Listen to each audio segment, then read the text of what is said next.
1939년부터 1945년까지의 전쟁을 탱크가 정의했다고 말하는 것은 과장이 아니다. 그 결과 영국군은 제국을 구성하는 국가들에서 모집한 병력과 미국, 프랑스, 소비에트 연방과 같은 동맹국의 병력과 함께 전쟁의 모든 전선에서 싸웠습니다. 전쟁의 끝은 제국의 끝을 야기하였고 이는 연방으로 변모하였습니다. 현재로서 영국 왕실은 회원 국가들의 정부에서 주로 의례적 역할을 수행합니다. 그러므로 제2차 세계대전은 본질적으로 영국 제국의 마지막 호령이었습니다.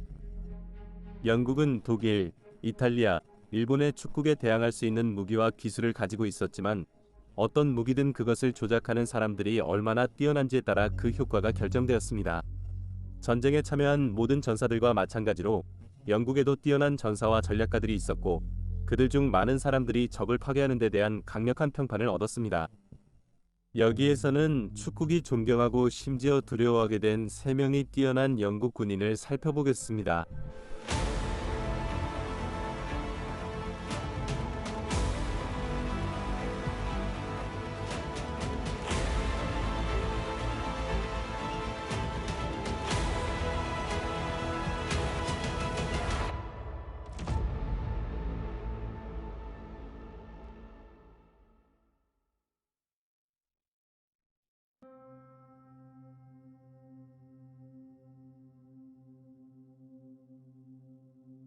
(1940년) 여름 왕립공군은 영국의 생존을 위해 싸움에 투입되었습니다. 독일 공군인 루프트와페는 채널을 건너는 독일의 침략군을 방해하지 못하게 하기 위해 영국의 전투기 부대를 파괴해야 했습니다. 1940년이 1941년으로 넘어가면서 RAF는 더 강력한 엔진과 선택적인 날개 구성을 도입한 스피트파이어 마크 V를 받았습니다.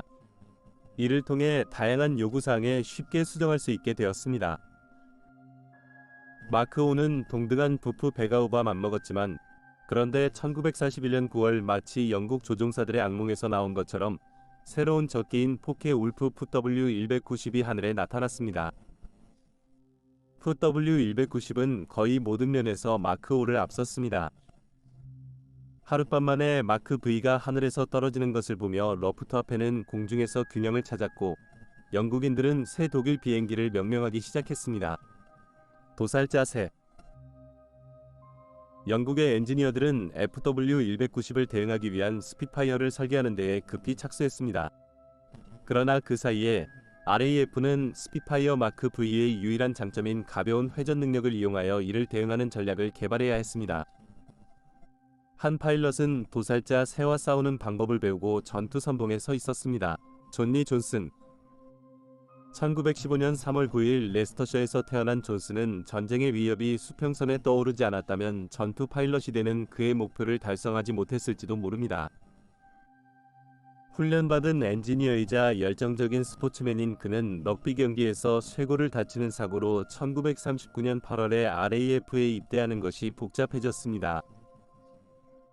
그러나 그의 쇄골 부상으로 인해 비행 훈련에서 물러나 수술을 받아야 했고 이로 인해 브리튼 전투를 놓치게 되었습니다. 그 후 그는 비행 훈련을 완료하고 운용 중인 제대 노에 합류할 수 있었습니다. 616제대 그리고 1941년 1월 15일 그는 컨보이를 보호하는 비행의 일부로 독일 폭격기를 공격했을 때 전투에 참여했습니다. 폭격기는 손상으로 추락했을 수 있으며 영국 라디오가 그 비상 신호를 수신했습니다. 그러나 존슨이 추락을 못 보았으므로 적기 파괴가 아닌 손상으로 인정받았습니다. 그는 1941년 6월 26일 북프랑스 위에 폭격기를 호위하면서 첫 확정키를 달성했는데 그것은 메서슈미트 부프 1092였습니다. 몇 일 후에 다른 부프 1092를 손상시켰고 7월부터 9월까지의 전투 참여를 통해 여러 승리가 이어졌습니다. 겨울 기간 동안 그의 비행대의 공격 작전이 상대적으로 진정된 후 1942년 4월에 그들은 다시 시작했고 그 시점에는 벌써 부처버드가 루프트와페 서비스에 잘 자리잡고 있었습니다. 1942년 4월 15일 그는 FW-190을 겨냥해 손상시켰지만 이후 몇 주간 새로운 독일 비행기의 치명성을 목격했습니다. 그는 말했다. 우리는 그것을 빠르게 회전시킬 수 있었지만 하루 종일은 불가능했다. 190대의 수가 증가함에 따라 우리의 침투 깊이도 감소하였습니다. 그들이 우리를 해안으로 밀어냈습니다. 존슨과 동료들이 190을 저지하는 동안 영국 엔지니어들은 대응책을 완성하고 있었습니다.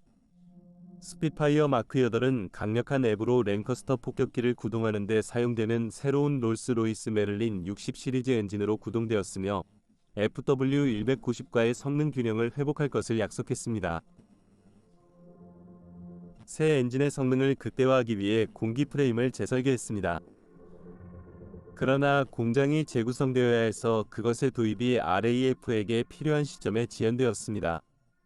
따라서 생산을 유지하기 위해 가능한 한적은 변경으로 엔진이 Mk5 공기 프레임에 장착되었습니다. 결과는 RAF에 싸울 수 있는 능력을 제공하는 임시 설계인 Mk9 스핏파이어였습니다.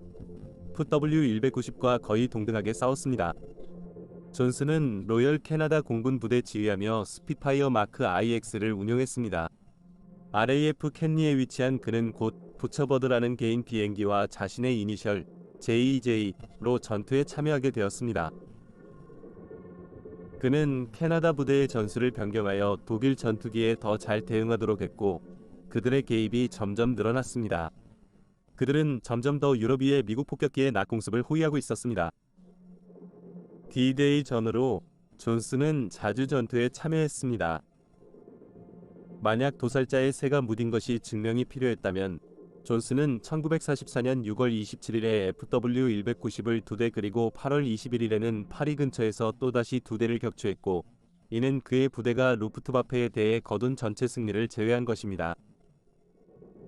새해에 그는 결국 Mk9에 작별하고 Mk14로 바꿨습니다. 전쟁 막바지에는 스피트파이어를 운영하는 대신 책상에 더 많이 앉아 있었지만 가끔은 여전히 전투에 참여했습니다. 전쟁 마지막에 그는 4대의 스피트파이어 발견에 기여했습니다. FW190S를 발견하고 공격하려 했으나 독일 비행기들은 항복 신호를 보냈습니다. 대신 존슨은 그들을 RAF 비행장으로 호송했습니다. 갈등이 끝날 때까지 존슨은 그의 이름으로 공중전에서 34번의 승리를 거뒀고 그중 20번은 FW190S였습니다. 그는 서부전선에서 가장 많은 승리를 거둔 연합군 파일럿이자 1941년 말부터 1942년 초까지 FW190에 대해 가장 많이 이긴 RAF 파일럿입니다. RAF 전투기 부대에게 상황을 뒤집은 것처럼 보였습니다. 그의 기량과 리더십으로 그는 도살자의 새를 평범한 사람보다 더 효과적으로 무력화했습니다. 존슨은 2001년 1월 30일 85세의 나이로 세상을 떠났습니다.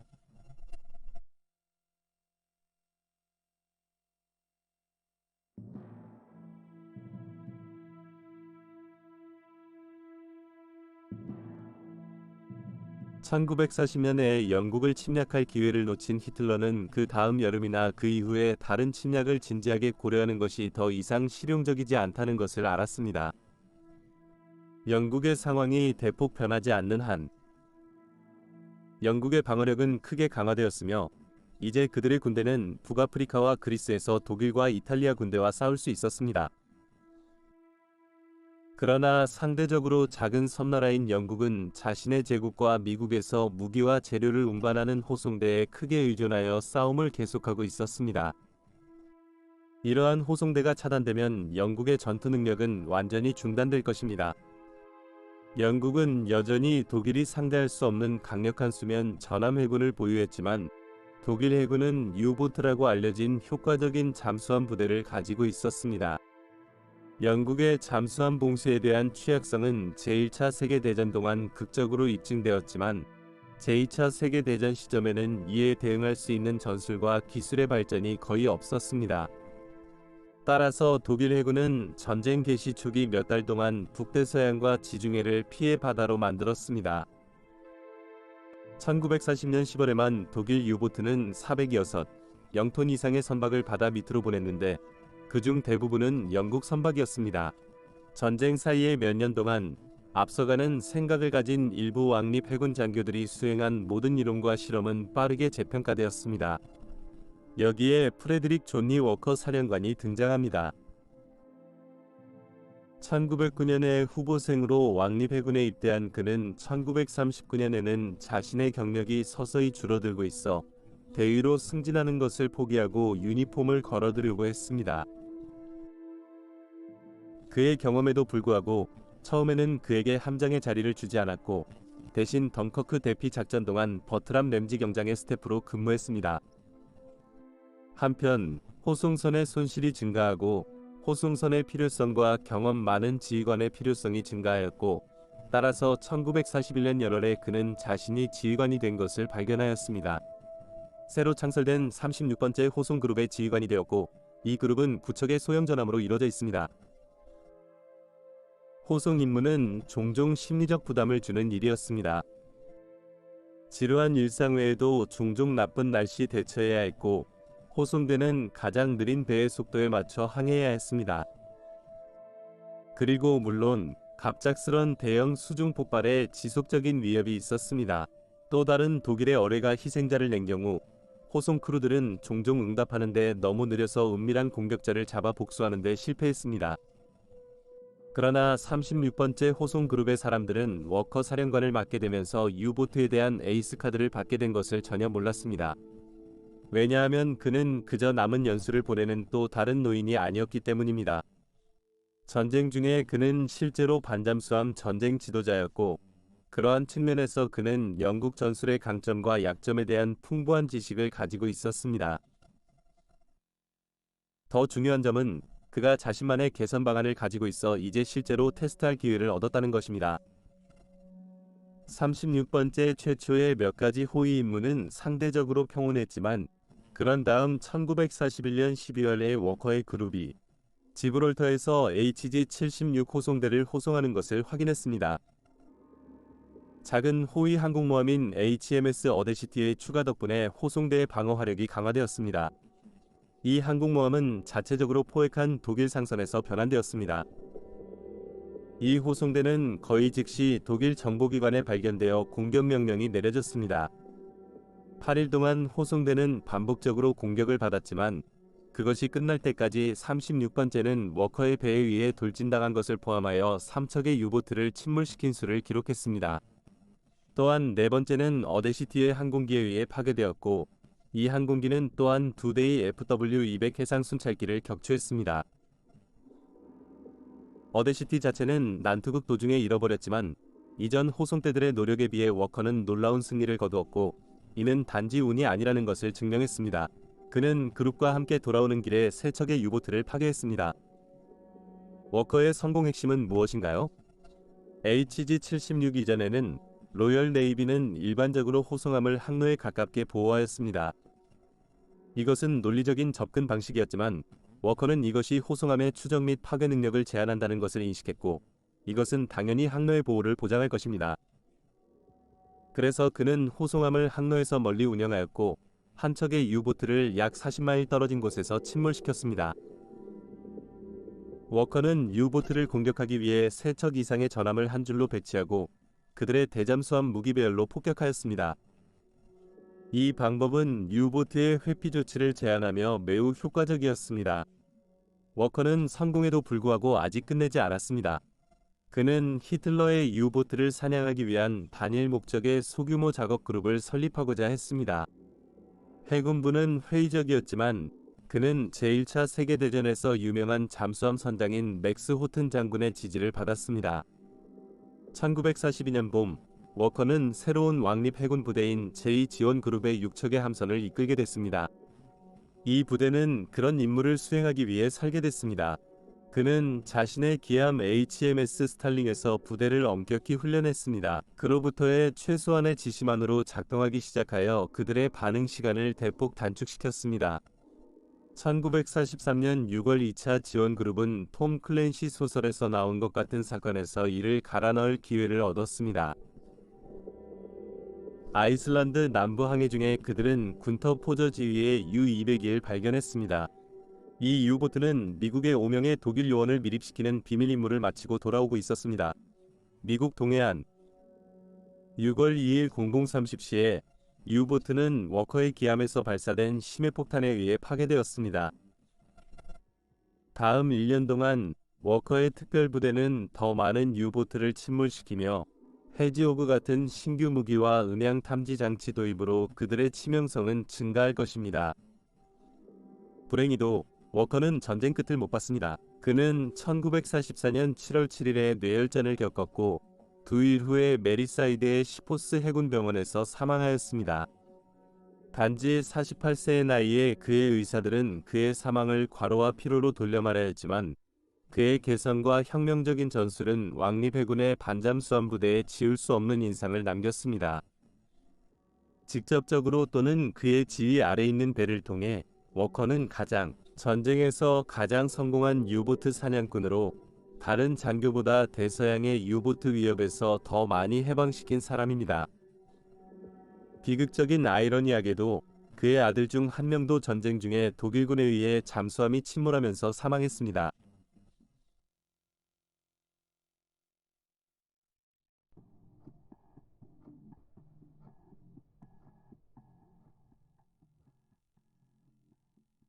영국 특수공수부대, 일명 SAS처럼 명성과 존경, 그리고 적에게 두려움을 불러일으키는 군사부대는 드뭅니다.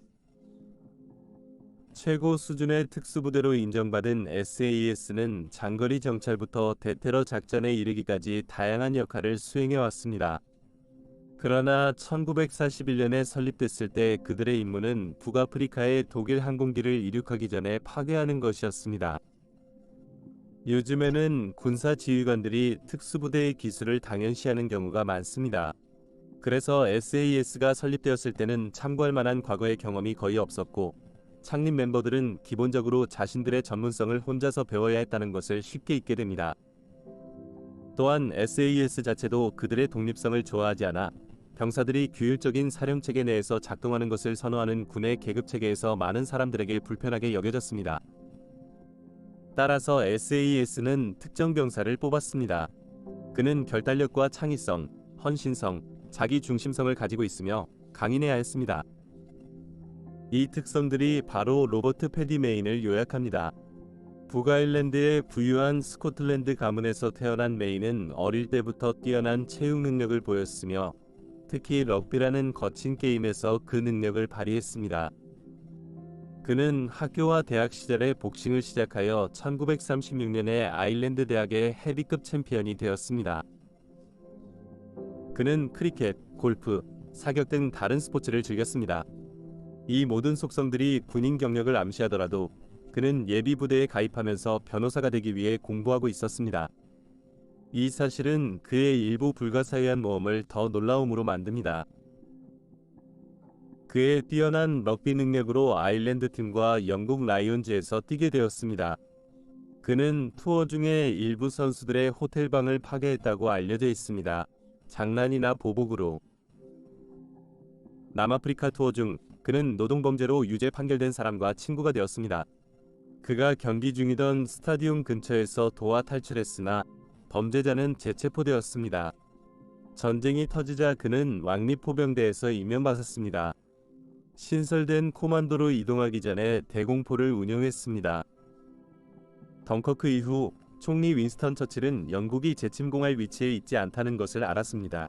그래서 그는 대신 특별 공습부대인 코만도를 구성하여 요새화된 적 위치를 공격하고 가능한 한 많은 혼란을 일으킨 후 영국이 점령한 영토로 다시 철수할 수 있게 했습니다. 노우와 함께 복무했습니다. 11코만도는 시리아와 레바논에서 빛이 프랑스와 전투하였으며 이는 독일이 아닙니다. 그들이 독일에게 영국의 이집트 공격에 그들의 영토를 사용하도록 허용할 수 있을까 두려웠습니다. 이 캠페인에서의 역할로 메인의 이름은 그의 공적으로 인해 보고서에서 언급되었습니다. 리타니 강의 전투 동안 그의 상급 장교 사망 후에 이 전투는 영국에게 큰 비용이 들었습니다. 그리고 메인은 이것을 그가 무능하다고 묘사한 그들의 지휘관인 중령 제프리 키즈의 탓으로 돌렸습니다. 메인과 키즈가 이 문제로 싸우고 메인이 키즈를 때렸다는 소문이 오래 전부터 있었습니다. 그러나 이제 그것이 사실이 아니라는 점에 동의하고 있습니다. 그러나 전투에서 메인의 행동은 한 대위 데이비드 스털링의 주목을 끌었는데 그는 새로운 공습 부대를 만드는 과정에 있었습니다. 이를 AL 부대, 특수 공기 서비스 여단이라고 불렀습니다. 메인처럼 스털링도 그의 상급 장교들 사이에서 가장 인기 있는 병사는 아니었지만 이것은 오직 새로운 부대의 개성을 강화하는 데 도움이 되었습니다. 새로운 부대는 루프트와페의 심각히 손상된 항공기를 지상에서 파괴하는 특정 역할을 계획하고 있었습니다. 그들의 비행장을 공격함으로써 스털링과 메인은 그들의 새로운 부대에게 주어진 물자가 거의 없었고, 심지어 영국의 공세를 지원하기 위한 첫 번째 공격을 준비하면서도 그들은 다른 부대의 허락이 있건 없건 그들을 운영하기 시작했습니다. 1941년 11월 16일 SAES의 55명 병사들이 낙하산으로 투입되었으나 공격은 실패로 돌아가 대다수가 이익 없이 사망하였습니다. 메인은 그들이 낙하산으로 독일인들에게 존재를 알리고 즉시 총격전을 보장하면서 작업이 더 어려워짐을 인식했습니다. 그래서 그는 그들을 비행장으로 군용지프로 운전하여 폭발물을 설치하고 파괴 행위를 수행할 수 있도록 두 번째 공격 계획을 세웠습니다. 공격의 갑작스러움은 혼란을 가중시키며 반응 시간을 크게 줄일 것입니다. 피해 발생 전에 SAES는 이미 탈출을 잘 준비하고 있을 것입니다. 스털링이 이 계획을 승인하고 1941년 12월 14일 밤에 이를 실행했습니다. 메인이 웨이디 탐메트 비행장 공격을 지휘했습니다. SAS가 군 최고사령부에게 그들의 존재를 증명하려면 이 공격이 성공해야 했고, 메인의 지프를 사용하는 아이디어 덕분에 그렇게 되었습니다. 2명과 3대 차량 희생으로 60대 독일 비행기 파괴됨. 다음 몇 달에 추가 공격이 있었습니다. SAS 병사들은 종종 비행장이나 항구로 진입할 때 경비원들을 혼란스럽게 하기 위해 독일어나 이탈리아어를 사용했습니다. 불행히도 1943년 1월 스털링이 공격을 수행하던 중 독일군에게 포획되었는데, 이 시점에 독일군은 그를 팬텀 메이저라고 부르게 되었습니다. 스털링의 포획은 SAS의 대대적인 재편을 촉발시켰는데, 이는 특수습격대대와 특수보트 섹션, 후자는 오늘날의 특수보트 서비스, 즉 SBS의 선구자가 되었습니다. 메인 대령은 다음 차례였고 특수습격대대의 지휘권을 받았습니다. 북아프리카에서 싸운 후 메인과 SAS는 이제 시칠리아와 이탈리아에서 싸우고 있습니다. 그의 지도하에 메인은 스털링의 유산을 이어가면서도 자신의 강력한 개성을 힘에 불어넣었습니다. SAS는 아직 발걸음이 떨어지지 않았지만 이미 적과의 전투에서 용기와 창의성으로 두려운 명성을 쌓고 있었습니다. 메인의 도움으로 그는 전선에서 이끄는 자신의 사람들을 통해 공격의 세부 사항을 알고 개선할 수 있었습니다. 군 지도부는 처음에 SAS를 주저하다가 이제 그들의 멤버들에게, 특히 그들을 이끈 그 남자에게 영예를 수여하고 있습니다. 그의 명예훈장은 시칠리아 공격을 언급하며 그의 서비스 오더 메달은 바가 추가되었습니다. 이는 메인이 이끄는 SAS 공격의 효과적임을 강조합니다. 1943년 7월 10일 메이저 메인은 CD 배터리 포획 등 2가지 성공적인 작전을 수행하였고, 이로 인해 13군단의 안전한 상륙이 가능했습니다. 해질 무렵 특수 공격분 때는 추가로 3개의 배터리와 450명의 포로를 잡았으며 200에서 300명의 이탈리아인을 살해했습니다. 두 번째 작전은 아우구스타 마을 점령 및 방어였습니다. 상륙작전은 매우 위험한 복합작전으로 낮에 수행되었습니다. 대담한 행동으로 이탈리아인들은 그들의 위치에서 쫓겨났습니다. 그리고 대량의 보관물과 장비가 적의 파괴로부터 구해졌습니다. 이 2가지 작전에서 메이저 메인의 용기, 결단력, 그리고 탁월한 리더십이 성공의 열쇠가 되었습니다. 그는 중기관총의 집중사격에도 상륙정에서 병사들을 이끌었습니다. 전쟁의 말미에 중령으로 승진한 메인은 곧 영국 군대에서 가장 고귀한 훈장을 받은 병사 중 한 명이 되었습니다. 전쟁이 끝난 후에도 칭찬은 계속되었고, 전쟁 후에 프랑스 정부에서 그에게 레지옹 도네르와 크루아 드 거르를 수여하였습니다. 그러나 그는 영국의 최고 훈장인 빅토리아 십자훈장을 받지 못했습니다. 1945년 메인은 북서 독일의 올덴부르크라는 도시 근처에서 적의 집중 사격에 갇힌 그의 부대를 혼자서 구출한 뒤 VC를 추천받았습니다. 메인은 개인적으로 부상자들을 구조하고 그들을 하나씩 그의 지프에 올려놓은 후 근처 농가에 있는 적 포병을 공격하여 파괴하였습니다. 그러나 제21연합군 그룹의 지휘관인 버나드 몽고메리 원수가 직접 추천서에 서명했음에도 불구하고 메이는 DSO를 네 번째로 받게 되었는데, 이로 인해 그의 병사들은 매우 분노했습니다. VC 거부에 대한 오랫동안의 추측 중 많은 지지자들은 그의 고집스럽고 인정하지 않는 상급 장교들에 대한 불쾌한 태도, 그리고 SAS가 더러운 전쟁을 대표한다는 사실 때문이라고 주장합니다. 그러나 전쟁 후 민간인 생활로 돌아온 그는 엘리트 부대를 뒤로 남겼습니다. 유명한 SAS 작가 앤디 맥나브는 그를 항상 전설이라고 묘사했습니다.